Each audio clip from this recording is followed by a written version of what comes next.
discuss about the BBI, and there's a lot of fears. The fact that now the executive, specifically the president, announced during the public launch at the Bomas of Kenya that in January a new discussion opens on the BBI report, where the public is given an opportunity to debate and put in their views. This is further views, and then there will be this committee of experts that will refine everything and put it into a document that can be taken before Parliament for adoption or otherwise.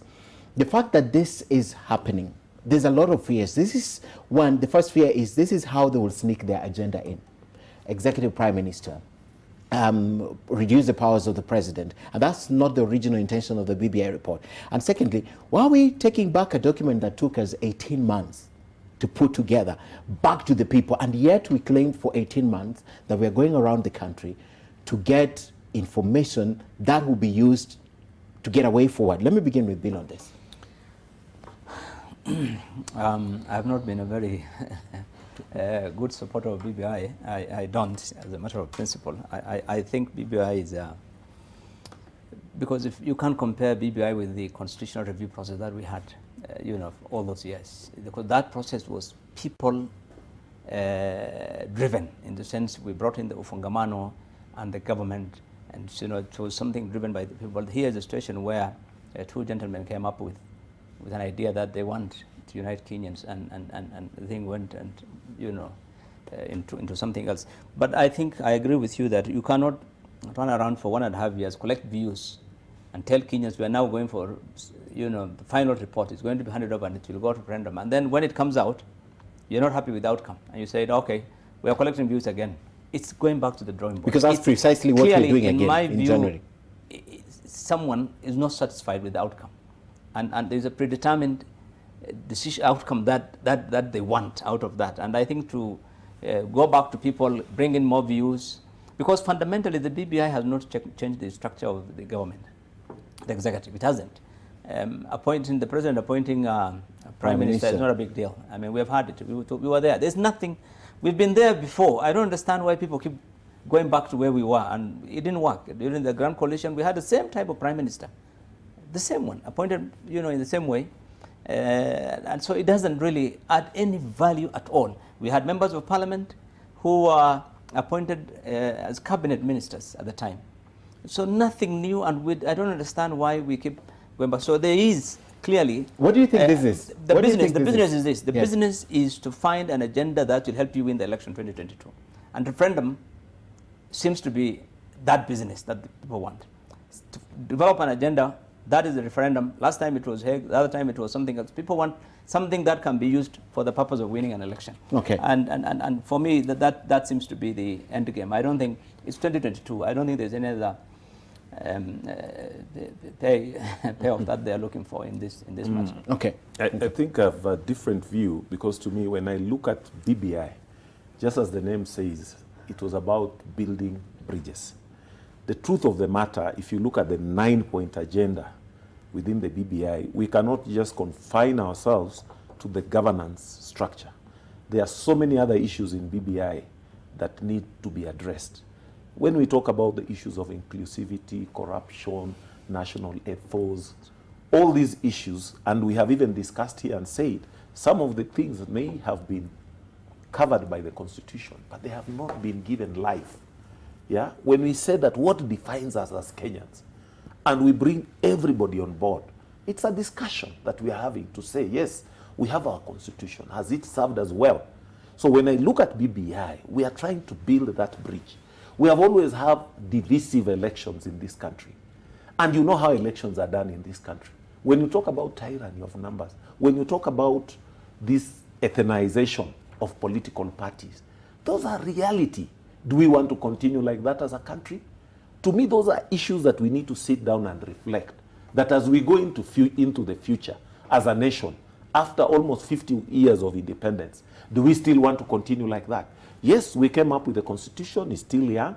We are not saying that we really want to change the whole Constitution. We are just trying to say that if we looked at some of these issues and revisited even the Constitution, are we going to build a stronger nation? We've talked about employment in this country. Currently, are the youths having any hope? This is a national conversation, in my view, that goes beyond elections. But to try now and make BBI a subject of 2022 elections, while the originators themselves have more than a dozen times said this has nothing to do about 2022. This is something. No, just a minute.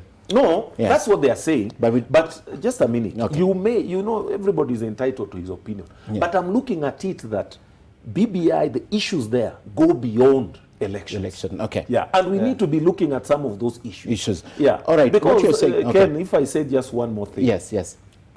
It is very clear in this country that if you took a certain block of votes and they remain as a block, you only maybe need to add another one ethnic community and you are through.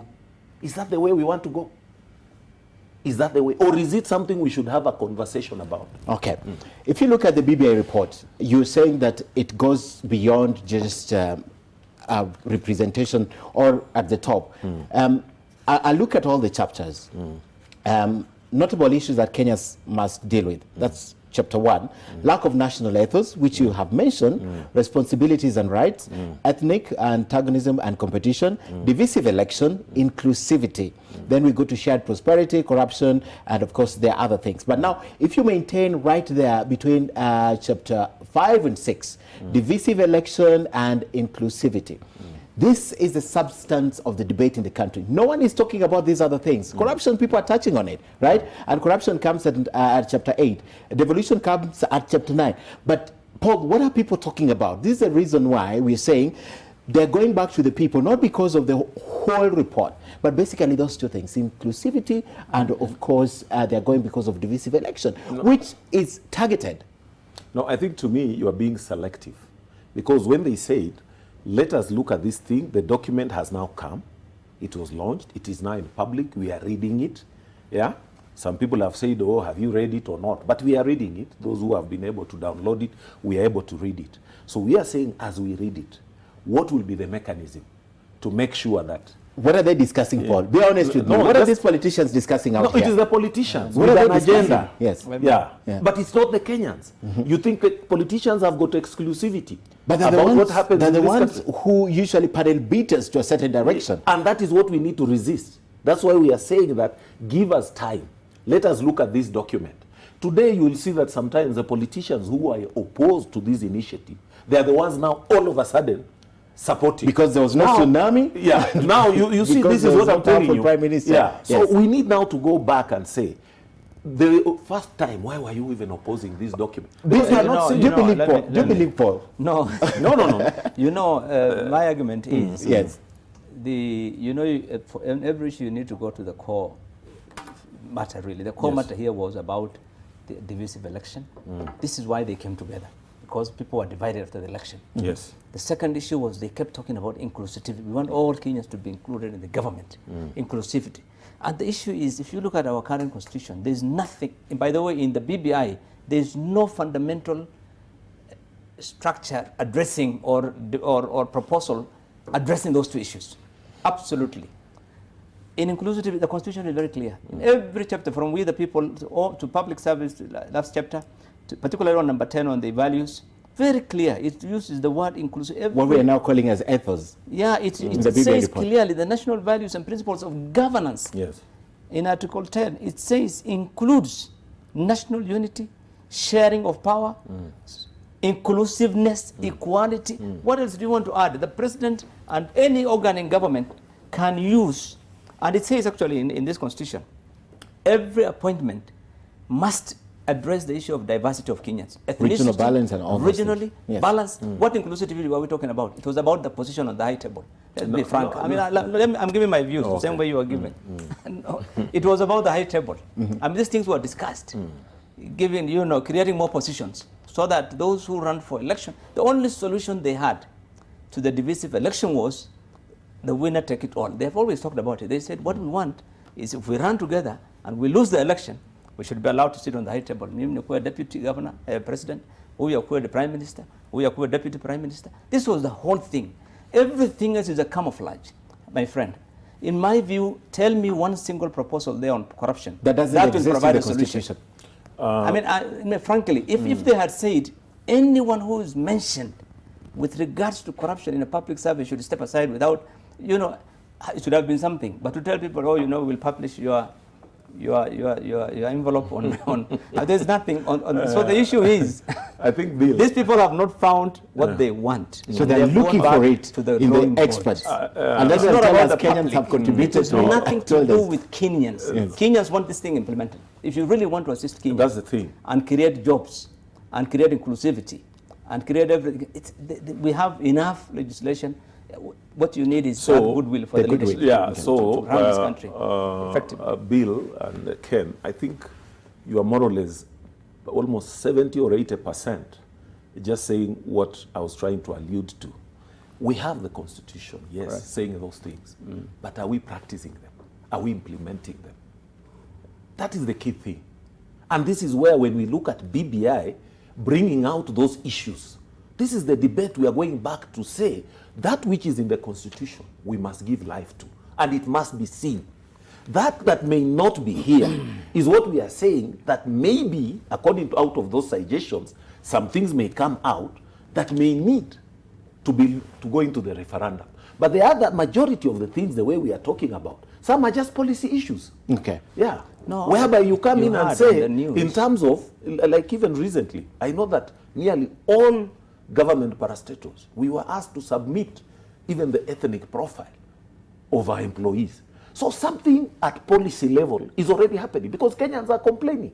They are saying there's no inclusivity. It's an issue. You go to so many other places, people are talking, what makes us Kenyans?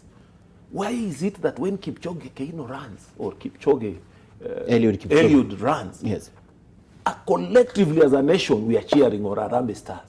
Then after that, when it comes to elections, we go back to our ethnic cocoons, and then there's pressure. When some people, the way they have been going around and saying that divisive elections is either individual or some people who don't accept election, is that the truth? Because if you look at it from the time we have been having elections in this country, this ethnic competition is what brings about these tensions. Okay. You have seen people displaced. You have seen people property or threatened and all that. So we're asking ourselves, if we are Kenyans and we live peacefully, how come when it comes election time, we start having all this tension? And you think it can be addressed? And you think it can be addressed through a document? You think it can be addressed through a document? That's such why as the we are BBI saying report? that when BBI comes, there are issues that we'll be saying now. In this chapter 6, what has happened? Why is it today we are belaboring when we have got Article 10 and chapter 6? Why aren't the courts looking at this thing and saying, you have already failed on this? On the threshold of corruption and all these other things, you know, you need all those legal things. This discussion, we had it for 20 years before we ended up with this book. I'm telling you, 20 years it took Kenyans before we ended. It was a long discussion.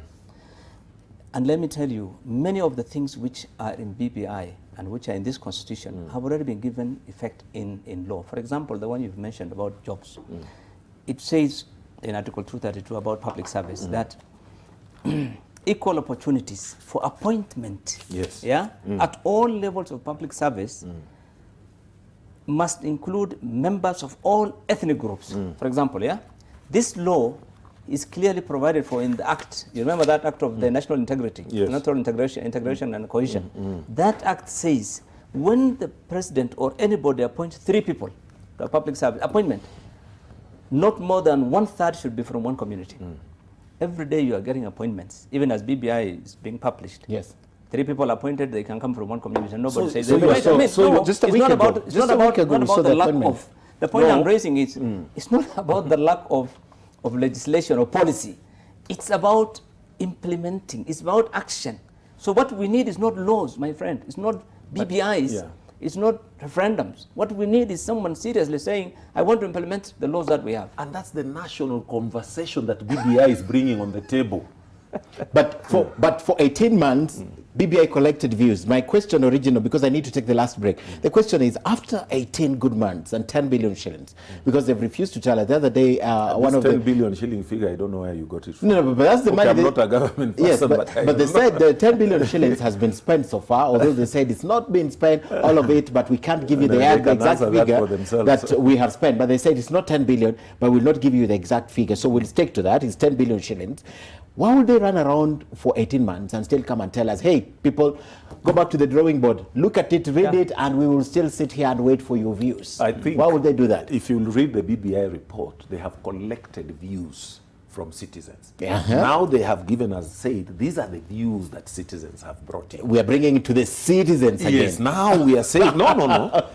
These are the views that we have collected. These are the issues that Kenyans feel very strongly about. Yes. And the good thing about it, we are now subjecting them to this kind of debate. But where did you get them? From the people. And they are turning into? No. You see, you have collected views. Yes. You must now... wanasema a game of musical chairs. If the desired outcome has not achieved, so that's what they're looking for. Will be, we go now to committee of experts. They'll again issue another BBI report. But Bill, maybe that is just coming about, as you said, maybe the issues of elections that are before us. But if you look at the constitution and even some of the proposals that are coming through BBI, it's about posterity. It's about the future of the country. So we could have individuals with interests in 2022, but we are saying Kenya is more important than 2022. So let us look at that. Because, just a minute, Bill, if you look at it, that some of the politicians who are very suspicious about that BBI document, all of a sudden realize that, we should implement it as it is. You know why? They've explained it. Please explain what their reasoning is right now. Because they've told us that because there was no tsunami, like was promised. Secondly, because there's no positions that have been created. Yeah, but where was the tsunami? That's what this is a Kenyan document. Yes. Sometimes people But why are you opposed to them supporting it? Because I think the government wanted... No, it's good for them to support, but that's why I'm telling you... Suddenly their support is no longer desired. The other side doesn't support us. Bill, me, I'm looking at it very differently. Yes. I'm looking at it that you are a leader. It means in the first place, what you are saying was out of ignorance. No, it was expectation. Yeah? Are you getting me? No, they made it clear. But whoever was saying, whatever you are saying, yes. If, as we said, if we are people of integrity and we are leaders, we should be saying, let us wait for this document to come. Correct. We look at what is inside, then we'll make our comments. And this is exactly now what some have said. We have now read it. What we were thinking earlier is not longer there. So why were you subjecting the public to all these kind of speculations? Good question. And if you look at this speculation, yes, even currently, it is still going into some of the issues that BBI is trying to cure. Okay. Are you getting me? When you talk about this ethnic balkanization, which this document is trying to cure, if you look at it today, somebody, and I think it's to some extent when you say that some people look at documents with the mind that it is being made for an individual, that will be a disaster for this country. Because we should be looking at the posterity. The way you are talking about this document, and you are proud to say that for the last 20 years you collected views, and every time you are saying some of the issues being raised, they are here, but they are not being implemented. So we must have a debate on them to say, why are we not implementing this? Why are Kenyans feeling so? All right, gentlemen, we need to take the last break just for 2 minutes. When we come back, we'll conclude. Plus, we mentioned the issue about national cohesion and unity. And just yesterday, Governor Amason Kingi was invited before the NCIC, and he made some remarks straight after that. So we'll conclude on this and then mention that. Then I can let you go, right? Let's take a break.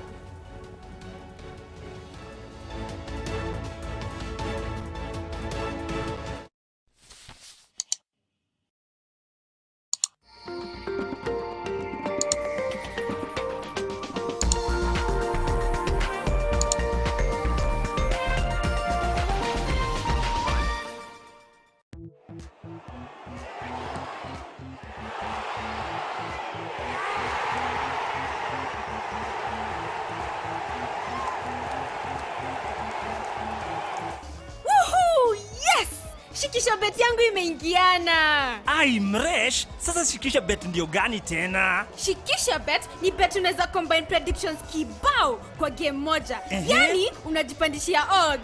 Sawa. Jukwaa la mabingwa. For the first time ever, Kenya's biggest loves comes to Kisii. Saturday 14th December, it's the Churchill Show recording, the Matoke edition, live at the Kisii University grounds.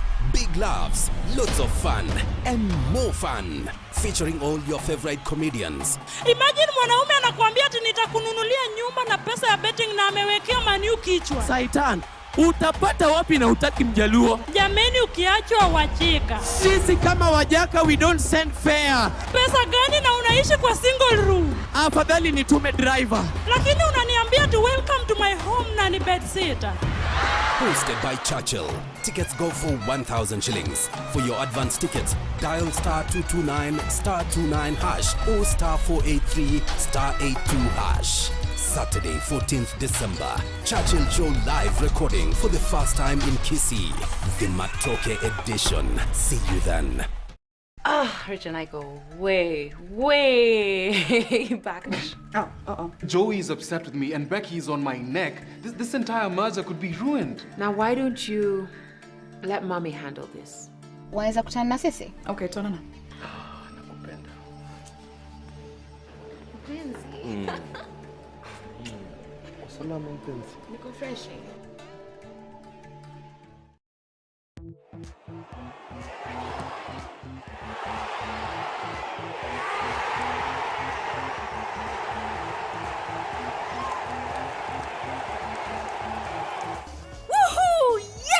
Shikisha bet yangu imeingiana. Ai mresh, sasa shikisha bet ndio gani tena? Shikisha bet ni bet unaweza combine predictions kibao kwa game moja. Yani unajipandishia odds.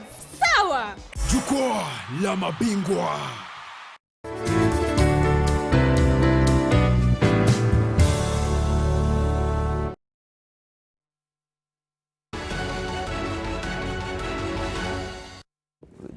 All right, we're back with Bill Okera and Paul Otuoma, and this is the last break, so don't worry, we're not going for another break. Keep participating in this conversation. The hashtag is Sidebar at Ken Mijunga, at NTV Kenya, at B Kerrow. They're all here discussing this. I want us to conclude with this because next I want to talk about something on NCIC. I think I cut you short, you were speaking, then we can finish this. Maybe you take me back? Just on the value of subjecting this back to the people, and yet we have discussed it. That's what I was just trying to explain. What BBI intention is to make sure that we bring they bring everybody on board. Yes. Views have been collected. These views are going to be perfected. Then the people will be told, is this exactly what you said? What needs maybe to go to referendum to the people, it can go to the referendum. And as I had said earlier, what needs to be policy issues, it should be policy issues. And those are the things to say. You don't need a referendum to say there is lack of inclusivity in these appointments. And I think he read the right article, 232. It's already there, Article 10. Yeah. And it says that, there should be that Kenyan ethnic diversity, even this gender thing. You remember, we have not implemented it. Parliament has not even implemented the 2/3 gender issue. So these are issues that we need to find mechanisms that how do we give life to this kind of thing. And I see BBI not as another constitutional document, but is a document that is going to enrich this constitution. Okay. I think in my view, it's the packaging of BBI, that's where the problem is. The way it's packaged. Yes, because over the last 1.5 years, we've had the proponents of BBI saying everything from this is a government project to that you must support anybody opposed to it will be crushed. Those who are opposed to it are, opposed to the system. So it's the packaging, really. So it gave that clear message that this is a government-driven process. It's not a people-driven process. And I think that perception has really gone into Kenyans. And I think to now come back again and try and say that, we want the people to own it. How do the people own something that was midwifed by the executive? I mean, the way, if they have left it the way the constitution was being done, it's up to the people. This is a people thing. Give views. Let everybody, the ones who criticize. The ones who support it. And we get the final. But now it has reached a point where people have been traumatized. Those who have been opposed to it have already been labeled as they have names. Rebels. Yes, you are rebels, and so it's the packaging was a disaster in my view, and I think whoever, if the government really wanted something out of this, I think they've realized that it's not working, and this is probably why they want a second phase. Talk to me just briefly about the commitment of the government. It's been almost a month since the report came out, but still people are calling for printed copies because not everyone has internet distributed to people who can read it. It's not happening. We have precisely a month to January where people are expected to engage in a debate that is healthy, yet they've not read it because it's not been distributed widely. We're still downloading. Today when I was trying to prepare for this, just to find a report that I can download took me about 10 minutes. That clearly, for me, I think all this thing is about a certain desired outcome. Okay. It's a government thing, so I will not be surprised if come January they will not mobilize the provincial administration and so forth, and all those public town committees, town hall meetings, or barazas, and some of you said that politicians will tell you what is inside. But I think the way this thing is packaged, really, the way the process, both the process and the way it's being packaged, is not really the best way to go about it. I think maybe just to share with Bill, I think he's talking that the document may be okay, but the issue of packaging and availability, I think maybe those are issues that need to be looked into, and I don't think that then can negate the importance of this document. We just need to say, fine, it was originated by the leadership having reflected on some of the issues, but the leadership has said, this is what we thought about, let's take it to the people, let us subject it to the people, and maybe in the next phase, as you are putting it, it should be that, yes, this was your views that we collected. We may have originated the whole idea on some of these things, but you have ventilated on them. Here, the documents that you ventilated on have been put in a format that you can now look at what are the real issues, and from those issues, whatever the next course of action will be, then it will come. So, as you put it, maybe this is a national audience, and I'm sure some of the people concerned should be looking into that. Maybe the main issue could be packaging, and that's why maybe the leaders, even who are opposed to it, immediately are now supporting it. Maybe the way it came to them was a bit of a surprise. So those are issues that I think can be dealt with. All right, let's say we are hopeful. We are a hopeful generation. Right, Moses Kuria and Ngujiru Wambugu have been summoned by NCIC. And yet again, Moses Kuria, I think, is making his probably fourth or fifth time to NCIC. They're supposed to be grilled over some remarks they made. But even before talking about the two, let's listen to what the governor for Kilifi had to say yesterday.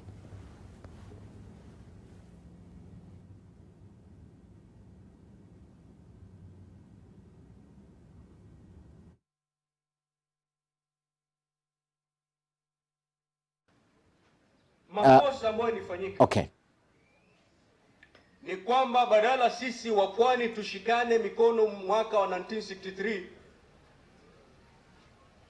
kumtimua mkoloni wetu ambaye ni Mwarabu,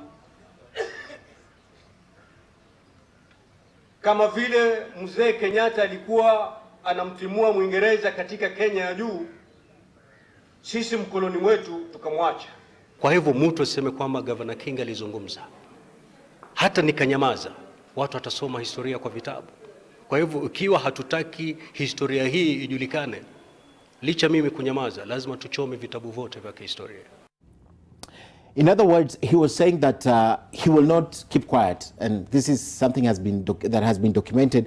So he will still speak about it, given another opportunity, he'll still speak about it. The reason why I'm bringing this is because we're talking about bringing Kenyans together, cohesion and unity, not only in the national framework, but even in the counties where we live. And yet he speaks about this. He's invited by no one less than the NCIC, and straight after that, you hear what he says. Paul. First of all, I think the narrative he's driving, in my view, is a distortion of history. Because when we were, our forefathers were fighting for the independence, they were fighting for the independence of Kenya. And Kenya is defined as a country. If you look at the issue of the coastal strip and the issue of the Sultan, during the Lancaster discussions, those were also issues that were canvassed, the 10-mile coastal strip. And it is not about the ethnic Arab of coast region who should be chased away out of Kenya. Those are Kenyan citizens. The issue was about the Sultan of Oman or Zanzibar on the agreement that they had had with the British on the 10 coastal mile strip.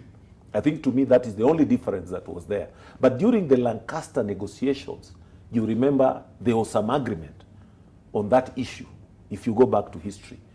I was also a student of history, although in my lower classes, and I remember that very clearly. So when Mzee Kenyatta was negotiating and the coastal strip became part of Kenya, there was an agreement that was done. And I think up to today, the biggest challenge, even when you look at these land issues in coastal strip, it was lack of conclusion of some of those negotiations. So it is not an issue that a coastal Arab who is a Kenyan can be a problem, in my view. And two, Kenyatta was not, the freedom fighters were not just doing it for a certain region of Kenya. They did it for the whole country. And in our Lancaster instruments, if you go in there, you will find an issue about the coastal strip. Yeah. So, in my view, I think let's contextualize that statement. I think the context is very important. I think the issue, in my view, I've not listened to the whole thing, but from the way I get it, it's about the situation in this country, that people feel left out at national level in many ways. People, some regions feel neglected, some regions feel marginalized, deprivation. This feeling is what I think the background of, and for cost, I'm sure the one of, for example, if you look at what's going on in Mombasa now, you go to Mombasa, it looks like a ghost town. Yet when the national government decides that they will move, that port service is out of Mombasa, the views of those people have been ignored. In Parliament it was ignored, cabinet level is ignored, nobody listens to you. These are the kind of, you remember, this is the feeling you get when you feel that, you are not, and others feel entitled, and you feel like you're second-class citizen. And this is the kind of, I think this is the context in which, in my view, that statement is made. I don't think it amounts to, to a hate speech or to anything Incitement. that really incitement, or in my view, I think it's important to contextualize it. The only problem with that is that then you should be talking of the government of Kenya, not the Arab population in cost. And I think that's where maybe we are drawing some line, that you cannot take other Kenyan citizens. I think the Arab he's talking about is the government at that time, the colonial leadership. He said our colonizers were Arabs. If we had taken the liberty to deal with that colonial government in the same way that others dealt with the British colonial rule, we would have been